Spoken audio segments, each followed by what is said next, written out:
Hello मेरे प्यारे बच्चों, कैसे हैं आप लोग। उम्मीद करता हूँ आप लोग बहुत अच्छे होंगे और आपकी बहुत अच्छी पढ़ाई चल रही होगी बेटा। आज मैं आप लोग के लिए लेके आया हूँ इंटरेस्टिंग सा टॉपिक जिसका नाम है बेटा वेक्टर्स। ठीक है ना। आज इस वीडियो में हम लोग वेक्टर को पढ़ेंगे और ये वेक्टर जो है बेटा बहुत इंपॉर्टेंट है, क्लास 11 और 12 के लिए बहुत ज़्यादा ही इंपॉर्टेंट है। ठीक है ना। तो इस वीडियो में आप बने रहिए, मैं गारंटी लेता हूँ आपको इस वीडियो के अलावा कहीं जाने की जरूरत नहीं है। सारा का सारा सब कुछ आपको इसी वीडियो में मिलेगा। ठीक है ना। कंसेप्ट मिलेगा, न्यूमेरिकल मिलेगा, सब कुछ इसी वीडियो में मिलेगा। तो आप बस इस वीडियो को अंत तक देखें। और हाँ, अगर हमारे चैनल को सब्सक्राइब नहीं किए हैं तो प्लीज़ हमारे चैनल को सब्सक्राइब करें, अपने दोस्तों के साथ इसे शेयर जरूर करें। दोस्तों आइए स्टार्ट करते हैं बेटा। Physical quantity. फिजिकल क्वांटिटी क्या होता है? फिजिकल क्वांटिटी क्या होता है? Anything which can be measured and assign some value. मतलब ऐसा कोई भी चीज जिसको हम लोग मेजर कर सकते हैं बेटा और उसको एक वैल्यू असाइन कर सकते हैं with its unit is called physical quantity. यानी दुनिया में जो भी चीजें हम लोग मेजर करते हैं, ठीक है ना, और उसको एक वैल्यू असाइन करते हैं, साथ साथ उसके साथ एक यूनिट लगाते हैं, वो क्या होता है बेटा? फिजिकल क्वांटिटी होता है। ऑलराइट। तो आपसे यहाँ पे एक क्वेश्चन है बेटा कि क्या दुनिया में जितने भी सारी चीजें हैं क्या हम उसको मेजर कर सकते हैं?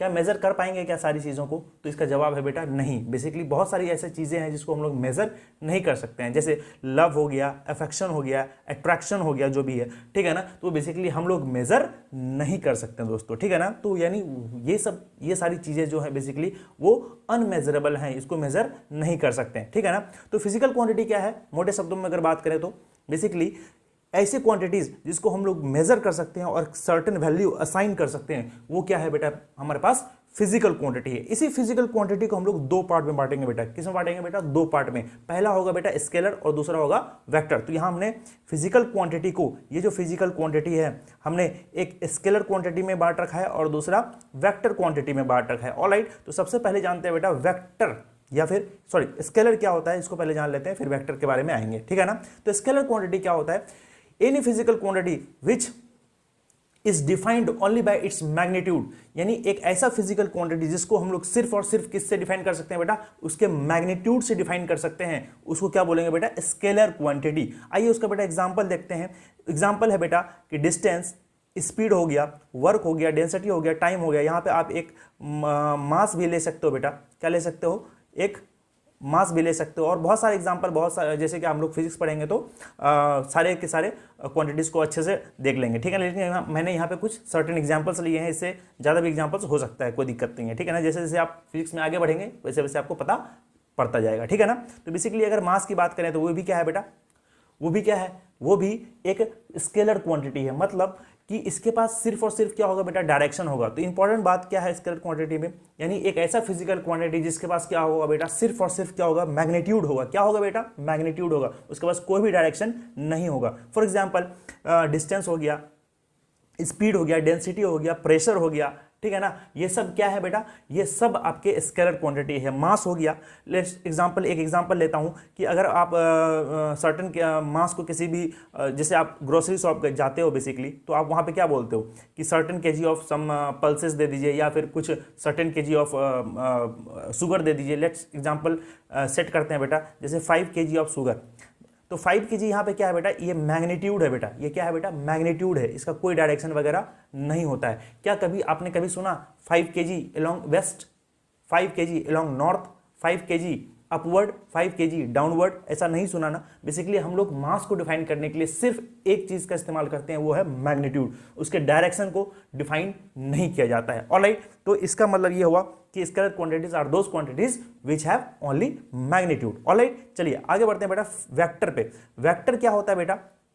एक ऐसा फिजिकल क्वांटिटी जिसके पास मैग्नीट्यूड तो हो, साथ ही साथ उसके पास डायरेक्शन भी हो, उसकी क्या बोलेंगे बेटा? वेक्टर क्वांटिटी बोलेंगे। क्या बोलेंगे? Vector quantity. ऑलराइट। तो जैसे एग्जांपल क्या हो गया बेटा? इसका डिस्प्लेसमेंट हो गया, वेलोसिटी हो गया, फोर्स हो गया। यानी इन सभी फिजिकल क्वांटिटी को डिफाइन करने के लिए दो चीज की जरूरत पड़ेगी, वो है बेटा मैग्नीट्यूड और दूसरा है बेटा डायरेक्शन। ऑलराइट। तो देखो एक एग्जांपल लेता हूं मैं, फोर्स। ठीक है ना। एक एग्जांपल मैं यहां पे आपने फोर्स लिया समझाने के लिए, जस्ट वेक्टर क्वांटिटी। ठीक है ना। कि अगर आप मुझे कहोगे सर आप किसी ब्लॉक पे, लेट सपोज आपने क्या कहा, आपने क्या कहा बेटा कि ये जो ब्लॉक हमने बनाया है, इस ब्लॉक पे आप फोर्स लगा दो। आपने क्या कहा? सर इस ब्लॉक पे आपने आपको क्या करना है, फोर्स लगाना है। तो मेरा सवाल ये होगा कि बेटा कितना फोर्स लगाना है। तो आपने बता दिया कि सर आप इस पे जो है 10 न्यूटन लगा दो। क्या लगा दो बेटा, 10 न्यूटन लगा दो। आपने मैग्नीट्यूड तो बताया, ठीक है ना, लेकिन एक चीज आपने छोड़ दिया, वो है डायरेक्शन। अगर आप मैग्नीट्यूड बताते सिर्फ, तो मैं हो सकता था इस ब्लॉक पे राइट वर्ड्स लगा दूं, हो सकता था इस ब्लॉक पे मैं अपवर्ड फोर्स लगा दूं, हो सकता मैं इस ब्लॉक पे लेफ्टवर्ड फोर्स लगा दूं। अरे बोलो हाँ या नहीं। लेकिन अगर आप इसके साथ साथ मैग्नीट्यूड के साथ साथ, लेट सपोज कि आपने डिफाइन किया कि 10 न्यूटन फोर्स लगा दिए सर, लेकिन आपने साथ साथ ये स्पेसिफाई कर दिया कि आपको राइट साइड में लगाना है। किधर लगाना है बेटा, राइट साइड में लगाना है। तो इसका मतलब ये हुआ कि आपने मैग्नीट्यूड के साथ साथ डायरेक्शन को भी स्पेसिफाई कर दिया। तो इसका मतलब अब इस ब्लॉक पे जो है फोर्स लगेगा वो है बेटा 10 न्यूटन, वो भी किसके तरफ बेटा, राइट के तरफ लगेगा। किधर लगेगा, राइट के तरफ, क्योंकि आपने डायरेक्शन को स्पेसिफाई कर दिया। मैग्नीट्यूड के साथ साथ आपने डायरेक्शन को स्पेसिफाई कर दिया। यानी ऐसे क्वांटिटीज को हम लोग क्या बोलेंगे बेटा, वेक्टर क्वांटिटी बोलेंगे। वेक्टर क्वांटिटी क्या है, anything which have magnitude as well as direction. तो हम लोग क्या बोलेंगे, वो क्या है बेटा, वेक्टर क्वांटिटी है। यानी ऐसे जितने भी फिजिकल क्वांटिटीज हैं जिसको डिफाइन करने के लिए मैग्नीट्यूड की आवश्यकता होती है और साथ साथ डायरेक्शन की आवश्यकता होती है, उसे हम लोग वेक्टर क्वांटिटी बोलते हैं। ऑलराइट, चलिए अब नेक्स्ट स्लाइड में चलते हैं बेटा। Vector and it's representation. क्या है बेटा, वेक्टर एंड इट्स रिप्रेजेंटेशन, यानी वेक्टर को किस तरह से हम लोग रिप्रेजेंट करेंगे उसके बारे में हम लोग आइए जानते हैं, ठीक है ना। तो पहला मेथड है बेटा सिंबॉलिक रिप्रेजेंटेशन। किस तरह से हम लोग रिप्रेजेंट करेंगे बेटा, सिंबॉलिक रिप्रेजेंटेशन। दूसरा क्या है बेटा हमारे पास, पिक्टोरियल रिप्रेजेंटेशन, यानी पिक्टोरियल रिप्रेजेंटेशन है। दो मेथड है रिप्रेजेंट करने का वेक्टर्स, पहला है बेटा सिंबॉलिक, दूसरा है पिक्टोरियल। और आई बात समझ में क्या। तो देखो बेटा सिंबॉलिक रिप्रेजेंटेशन कैसे करते हैं, किसी भी अल्फाबेट पे, जैसे ये हो गया, ए हो गया, ये एस हो गया, आप कुछ भी मान सकते हो। लेट सपोज आप जो है Q मान लो या P मान लो, है ना। तो बेसिकली सिंबॉलिक रिप्रेजेंटेशन में क्या करते हैं, सिंबॉलिक रिप्रेजेंटेशन में क्या करते हैं, किसी भी अल्फाबेट के ऊपर राइट वर्ड एरो बना देते हैं। क्या बनाते हैं बेटा, राइट वर्ड एरो। जैसे एग्जांपल में जिसे आप देख पा रहे हो, ये ए वेक्टर है, ये इसको क्या बोलेंगे बेटा, एस वेक्टर है। आप बचपन में क्लास 9th वगैरह में ऐसा भी पढ़े होगे। फोर्स वेक्टर के ऊपर, यानी फोर्स जो एफ से लेटर से रिप्रेजेंट करते हैं, उसके ऊपर आपने एरो जरूर देखा होगा। तो बेसिकली ये क्या चीज रिप्रेजेंट कर रहा है बेटा, ये रिप्रेजेंट कर रहा है एफ वेक्टर को। क्या रिप्रेजेंट कर रहा है बेटा, एफ वेक्टर को। यानी यही इसका रिप्रेजेंटेशन का तरीका है। यानी सिंबॉलिक रिप्रेजेंटेशन वेक्टर का क्या होगा, किसी भी अल्फाबेट के ऊपर आप एक राइट वर्ड एरो बना दो तो वो उसका सिंबॉलिक रिप्रेजेंटेशन हो जाएगा। लेट सपोज कि आपने ऐसा बना दिया, मान लेते हैं ये एस है और आपने ऐसा बना दिया, तो ये रिप्रेजेंटेशन बेटा गलत है। आई बात समझ में क्या। उसी तरह आपने कोई क्यू वेक्टर बना दिया और आपने एरो जो है वो लेफ्ट वर्ड लगा दिया, तो ये भी रिप्रेजेंटेशन क्या है बेटा, गलत है। तो सही क्या है बेटा, एग्जैक्ट सही जो है हमारे पास, ये वेक्टर जो हमारे पास क्या है बेटा, सही। यानी कोई भी अल्फाबेट के ऊपर आपको राइट वर्ड एरो बनाना है, आई बात समझ में क्या, तो वो हो जाएगा आपका सिंबॉलिक रिप्रेजेंटेशन।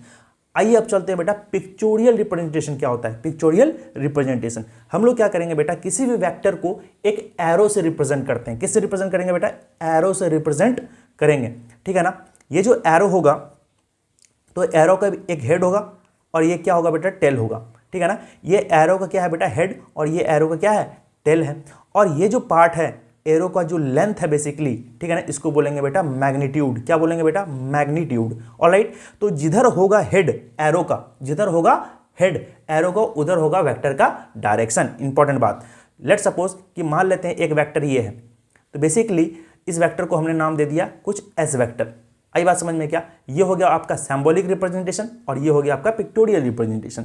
बेटा बताना इस वेक्टर का जो हेड है वो किधर है बेटा, इस पर्टिकुलर इधर है हेड। तो बेसिकली इसका डायरेक्शन जो होगा बेटा कुछ इस तरह से होगा इसका डायरेक्शन। और ये क्या है बेटा, टेल, ठीक है ना। और ये जो एरो का लेंथ होगा इसको बोलेंगे बेटा मैग्नीट्यूड। क्या बोलेंगे इसको, मैग्नीट्यूड बोलेंगे, है ना। इसको क्या बोलेंगे, मैग्नीट्यूड बोलेंगे। आपको बताना है कि अगर मान लो हमारे पास कि कोई ए वेक्टर हमारे पास ये है ना, कोई ए वेक्टर ये है और कोई दूसरा वेक्टर हमारे पास ये है। लेट सपोज इसको हम लोग बी वेक्टर मान लेते हैं, है ना। तो आपको बताना है कि दोनों में से कौन सा बड़ा होगा, कौन सा वेक्टर बड़ा है मैग्नीट्यूड वाइज, ठीक है ना। तो बेसिकली आप क्या कहोगे कि बी का जो मैग्नीट्यूड होगा बेटा, इसका जो बी का जो क्या होगा बेटा, मैग्नीट्यूड होगा, बी का जो मैग्नीट्यूड होगा वो क्या होगा बेटा, बड़ा होगा magnitude of A, vector A का मैग्नीट्यूड से क्या होगा बेटा, बड़ा होगा। ऑलराइट, तो बेसिकली जिसका इन जनरल अगर बात करें तो जिसका एरो का मैग्नीट्यूड बड़ा होगा, यानी एरो का लेंथ बड़ा होगा, उस वेक्टर का मैग्नीट्यूड भी बड़ा होगा। यानी इस वेक्टर को हम लोग दो तरीका से रिप्रेजेंट कर सकते हैं। पहला है बेटा सिंबॉलिक रिप्रेजेंटेशन, दूसरा है बेटा पिक्टोरियल रिप्रेजेंटेशन। सिंबॉलिक रिप्रेजेंटेशन में क्या करेंगे हम लोग, किसी भी वेक्टर को अगर रिप्रेजेंट करना है सिंबॉलिकली तो हम लोग किसी भी लेटर को उठाएंगे, ठीक है ना, और उसके ऊपर राइट वर्ड एरो बना देंगे, तो वो क्या हो जाएगा बेटा, सिंबॉलिक रिप्रेजेंटेशन हो जाएगा, ठीक है ना। अब दूसरा पार्ट इसका आता है बेटा पिक्टोरियल रिप्रेजेंटेशन, ठीक है ना। पिक्टोरियल रिप्रेजेंटेशन किसी भी वेक्टर का हम लोग एरो से रिप्रेजेंट करेंगे। किससे रिप्रेजेंट करेंगे, एरो से। एरो का एक हेड होगा, एक एंड पे टेल होगा, और बीच का लेंथ क्या कहलाएगा बेटा, मैग्नीट्यूड कहलाएगा। आई बात समझ में क्या। और इंपॉर्टेंट खास बात इसमें क्या, वेक्टर का जिधर होगा हेड वो उसका डायरेक्शन को रिप्रेजेंट करेगा। आई बात समझ में क्या। चलिए आगे बढ़ते हैं बेटा, नेक्स्ट स्लाइड में चलते बेटा इसके प्रॉपर्टीज पे, है ना, प्रॉपर्टीज ऑफ अ वेक्टर, है ना। तो सबसे पहला प्रॉपर्टी बेटा क्या है, if vector is displaced parallel to itself. ध्यान रखने वाली बात क्या है बेटा, parallel to itself, it does not change, ये चेंज नहीं होता है। इसको समझना है ध्यान से। लेट सपोज हमने एक वेक्टर मान लिया बेटा, क्या मान लिया, एक वेक्टर, ये हेड है और ये क्या है बेटा, टेल, और ये जो हेड से लेकर टेल था इसको क्या बोलते हैं बेटा, मैग्नीट्यूड बोलते हैं। अरे बोलते हैं या नहीं बोलते हैं, जल्दी से बताओ, बोलते हैं ना, ठीक है। ये हो गया हेड और ये हो गया टेल, तो इसके बीच के लेंथ को क्या बोलते हैं बेटा, मैग्नीट्यूड। अभी सुनो यहाँ ध्यान से, अगर ये हेड है तो बेसिकली अगर हेड इस डायरेक्शन में तो क्या इसका डायरेक्शन इस तरफ है क्या, अरे बोलो हाँ या नहीं, ठीक है ना। तो हमने एक वेक्टर इस तरह से मान लिया।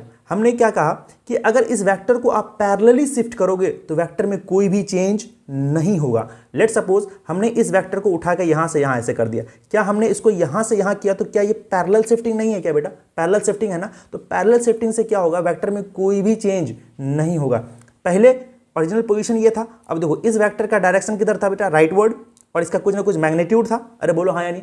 इसको हमने पैरेलल शिफ्ट कर दिया, क्या अभी भी डायरेक्शन वही है, अरे अभी भी क्या है, डायरेक्शन वही है, और इसका मैग्नीट्यूड भी अभी भी क्या है बेटा, वही है। इसका मतलब कोई भी वेक्टर का अगर डायरेक्शन नहीं बदल रहा है और मैग्नीट्यूड भी नहीं बदल रहा है तो क्या कह सकते हैं बेटा, दोनों वेक्टर क्या है बेटा, सेम ही तो है। इसका मतलब हम कह सकते हैं कि इनिशियल वेक्टर जो यहाँ था और ये जो फाइनल वेक्टर यहाँ पे आया वो दोनों सेम है। तो इसका मतलब वेक्टर में कोई भी बदलाव नहीं हुआ। तो सिंपल सा कहानी है बेटा कि पैरेलल शिफ्टिंग से वेक्टर में कोई भी असर नहीं होता है।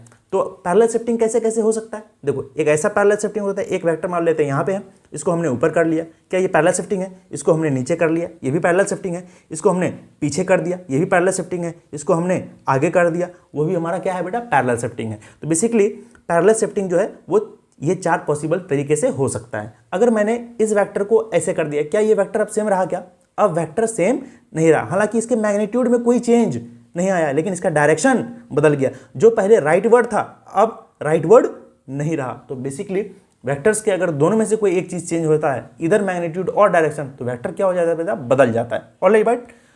ऑलराइट, चलिए ये तो पहला प्रॉपर्टी हो गया बेटा कि वेक्टर को अगर हम लोग पैरेलली शिफ्ट करते हैं तो हम लोग क्या होता है, उसमें कोई भी चेंज नहीं होता है, ठीक है ना।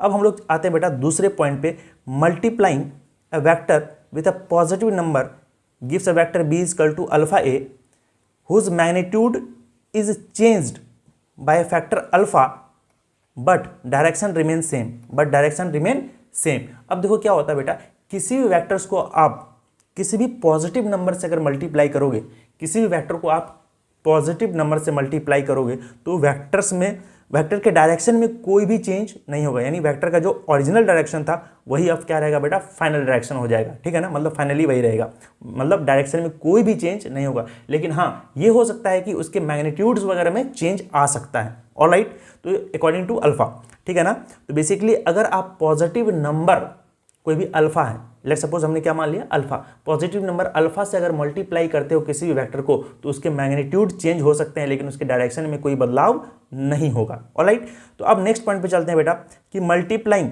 A vector with a negative number. मान लेते हैं कोई एक वेक्टर है जिसको हम लोग नेगेटिव नंबर से मल्टीप्लाई कर रहे हैं, तो बेसिकली क्या होगा उस वेक्टर के साथ, उस वेक्टर का मैग्नीट्यूड चेंज हो जाएगा लेकिन साथ ही साथ उसके डायरेक्शन में क्या होंगे, डायरेक्शन अपोजिट हो जाएंगे। अगर किसी भी, ध्यान रखना, अगर किसी भी वेक्टर्स को आप नेगेटिव नंबर से मल्टीप्लाई कर रहे हो तो बेसिकली क्या होगा, उसके मैग्नीट्यूड्स में चेंज तो आएंगे ही आएंगे, साथ ही साथ वेक्टर क्या हो जाएगा, अपोजिट हो जाएगा। लेट सपोज हमने एग्जांपल लिया यहाँ पे कि एक वेक्टर हमारे पास क्या है बेटा, कुछ इस तरह से एक वेक्टर है, इसको हमने किसी भी अल्फा माइनस अल्फा नंबर से मल्टीप्लाई कर दिया तो क्या बन गया, हमारे पास एक नया वेक्टर बन गया बी वेक्टर।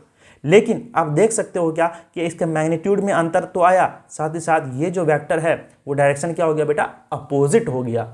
आई बात समझ में क्या? तो तीन इंपॉर्टेंट पॉइंट हैं, बेसिकली तीन इंपॉर्टेंट प्रॉपर्टीज हैं, ठीक है ना, जो कि आपको हमेशा दिमाग में रखना पड़ेगा।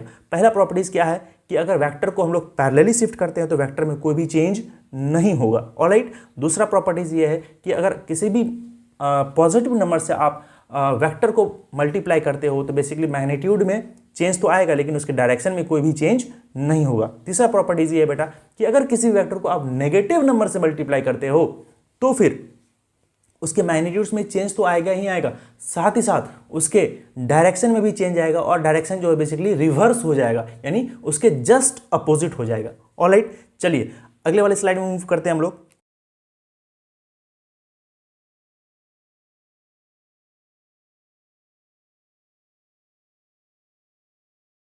हम लोग एंगल्स बिटवीन द वेक्टर को कैसे डिफाइन करते हैं, ध्यान से सुनना।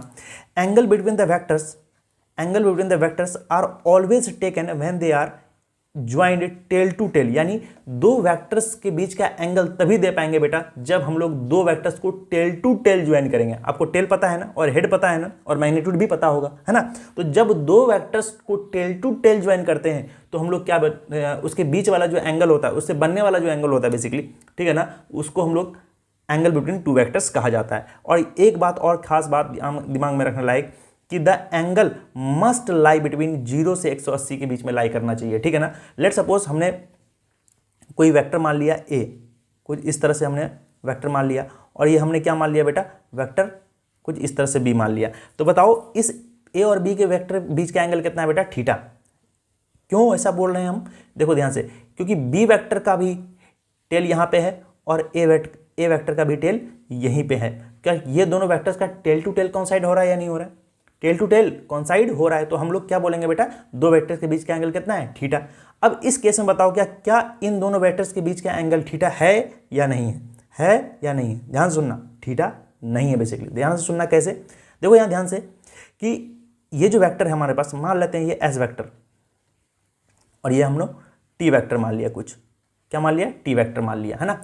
तो लेट सपोज कि एस वेक्टर का हेड यहाँ पे है और टी वेक्टर का टेल यहाँ पे है, तो क्या एंगल बिटवीन टू वेक्टर्स हम लोग कैसे देते हैं, कैसे देते हैं बेटा, टेल टू टेल ज्वाइन करके, है ना। तो यहाँ पे क्या है बेटा, हेड टू टेल ज्वाइन है, क्या है बेटा, यहाँ पे हेड टू टेल ज्वाइन है, तो ये थीटा इसके बीच का एंगल नहीं होगा। तो हम लोग क्या करेंगे, फाइंड करने के लिए एंगल बिटवीन टू वेक्टर्स, ये जो एस वेक्टर है हमारे पास, ये जो हमारे पास क्या है बेटा, एस वेक्टर जो है, ये जो एस वेक्टर है हमारे पास, देखना ध्यान से, ये जो हमारे पास ये क्या है बेटा, एस वेक्टर, है ना, ये कुछ इस तरह से एस वेक्टर है। ऑलराइट, तो इस एस वेक्टर को हम लोग क्या कर लेंगे, थोड़ा सा पैरेलली शिफ्ट कर लेंगे। क्या करेंगे बेटा, थोड़ा सा अगर पैरेलल शिफ्ट किया तो कैसा बन गया बेटा, हमारे पास ये हो गया हमारा एस वेक्टर। पैरेलली शिफ्ट करने से क्या वेक्टर में कोई बदलाव हुआ, क्या कोई भी बदलाव नहीं हुआ। तो बेसिकली अब सुनना यहाँ ध्यान से, तो अब देखो टी वेक्टर का टेल यहाँ पे और एस वेक्टर का हेड भी, सॉरी टेल भी यहीं पे, क्या दोनों वेक्टर्स का टेल टू टेल अब कॉन्साइड हो गया। अब जो एंगल बनेगा बेटा 0 से लेकर 180 तक होना चाहिए, 0 से लेकर 180 तक इसके बीच का एंगल, ठीक है ना। तो ये बेसिकली क्या हो जाएगा, ये हो जाएगा इसका एंगल। तो ये एंगल कितना हो, अगर ये एंगल थीटा है तो ये कितना हो जाएगा बेटा, 180 माइनस ऑफ थीटा, ठीक है ना। तो इसके बीच का एंगल कितना हो गया बेटा, 180 माइनस थीटा हो गया, ना कि थीटा हो गया। तो ध्यान में क्या रखने वाली बात है कि दो वेक्टर्स आपस में टेल टू टेल अटैच्ड होंगे, दो वेक्टर्स आपस में टेल टू टेल अटैच्ड होंगे तो फिर हम उसके बीच का एंगल फाइंड आउट कर सकते हैं। अगर नहीं है तो पैरेलल शिफ्टिंग से हम लोग टेल टू टेल मिलाएंगे, उसके बाद फिर एंगल फाइंड आउट करेंगे, जैसे कि इस केस में आप देख सकते हो। ऑलराइट, इसी पे 2-3 एग्जांपल लेते हैं हम लोग बेटा, आप करके बताना कमेंट में, ठीक है ना। और फिर वीडियो को पॉज करना, उसके बाद आप ट्राई करना, फिर मैं आपको सोल्यूशन दूंगा। फिर आइए देखते हैं बेटा कुछ क्वेश्चंस हो जिससे आपसे क्लियर हो जाएगा कि एंगल बिटवीन टू वेक्टर्स कैसे लिया जाता है। लेट सपोज कि ए वेक्टर हमने ये मान लिया, और दूसरा वेक्टर हमारे पास क्या है बेटा, ये। तो बताओ कि एंगल बिटवीन वेक्टर्स कौन सा होगा, ये वाला होगा या फिर कुछ और होगा। बेसिकली आप देखोगे तो एंगल बिटवीन वेक्टर्स जो होगा बेटा ये होगा। क्यों ऐसा बोल रहे हैं, क्योंकि देखो इसका इस वेक्टर का टेल यहाँ मैच कर रहा है और इस वेक्टर का टेल यहाँ पे मैच कर रहा है कि नहीं कर रहा है। तो बेसिकली दो वेक्टर्स का टेल यहाँ पे मैच्ड है ना, टेल यहाँ पे मैच्ड। तो बेसिकली क्या करेंगे, दो वेक्टर्स आपस में टेल टू टेल ज्वाइंड हैं, तो इसीलिए ये वेक्टर का एंगल जो हो जाएगा ये वाला होगा, है ना। आप कह सकते हो कि सर ये एंगल क्यों नहीं हो सकता, ये भी तो टेल टू टेल अटैच्ड है।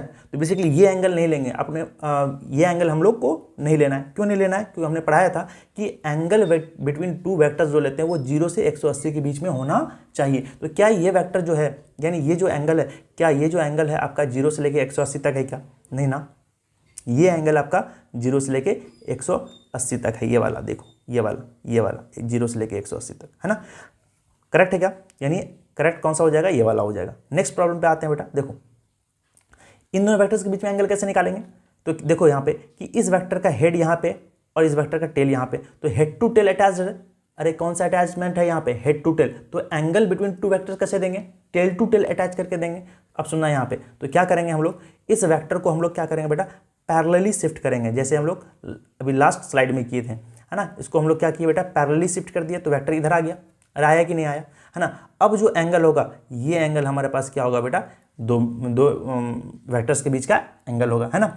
अब इसमें बताना कौन सा एंगल होगा बेटा, ये एंगल होगा या फिर ये वाला एंगल होगा, बताओ कौन सा एंगल होगा।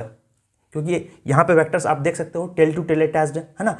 तो बताना कौन सा एंगल होगा सही। तो बेसिकली ये एंगल सही होगा। क्यों, क्योंकि हमने एंगल जो लेना है हमें वो 0 से लेके 180, 0 से लेके 180 तक, 0 से लेके, ये बेसिकली 0 है ना, ये बेसिकली क्या है 0 से लेके 180 तक लेना है ना। तो बता रहा हूँ कि कौन सा सही होगा, ये वाला सही है या बाहर वाला सही। देखो ये वाला अगर करोगे तो ये ग्रेटर देन 180 हो गया, अरे हो गया कि नहीं हो गया। और ये जो करोगे बेसिकली ये क्या हो गया बेटा, 180 से कम हो गया, है ना। तो एंगल क्या हो जाएगा बेटा, कौन सा करेक्ट हो जाएगा, this is the correct answer, है ना। अब इसमें आओ, देखो इसमें क्या करेंगे हम लोग। देखो ये जो हम क्या माना हुआ है कि एक इक्विलेटरल ट्रायंगल माने हुए हैं, ठीक है ना। मान लो इक्विलेटरल ट्रायंगल, जैसे सपोज कर हम लोग मान रहे हैं, ठीक है ना, कि इसका मतलब इसका मैग्नीट्यूड और इसका मैग्नीट्यूड और इसका मैग्नीट्यूड क्या होगा बेटा, बराबर होगा। अरे है या नहीं है, ठीक है। तो देखो इस वेक्टर्स को एंगल कैसे निकालना, आप इसे हमको कमेंट में करके बताओगे। एक मैं बताता हूँ, दो आप अपने बता देना, ठीक है ना। अब देखो इस वेक्टर को ध्यान से देखो, ये वाला वेक्टर और इस वेक्टर को, तो यहाँ पे देखो आप ध्यान से, यहाँ पे जो है आपको क्या पता चल रहा है, हेड टू टेल अटैच है या टेल टू टेल अटैच है। यहाँ पे हेड टू टेल अटैच है, इसका मतलब इसमें एंगल हमको फाइंड करने के लिए कुछ ना कुछ अलग करना पड़ेगा। बोलो हाँ या नहीं। इसका मतलब हम लोग क्या करेंगे, इस वेक्टर को, जो इस वेक्टर को थोड़ा सा हम लोग क्या करेंगे बेटा, शिफ्ट करेंगे, हल्का हल्का आगे शिफ्ट कर दिए इस वेक्टर को, है ना। तो बेसिकली ये वेक्टर इधर चला गया। अब जो है ये वेक्टर और ये वेक्टर को देखो, क्या इन दोनों वेक्टर्स का टेल टू टेल अटैच यहाँ पे है, तो अब ये हो जाएगा इसका इस वेक्टर का एंगल। अरे ऑलराइट, ये एंगल नहीं होगा नीचे वाला जो आप ट्रायंगल में फॉलो करते हो, है ना।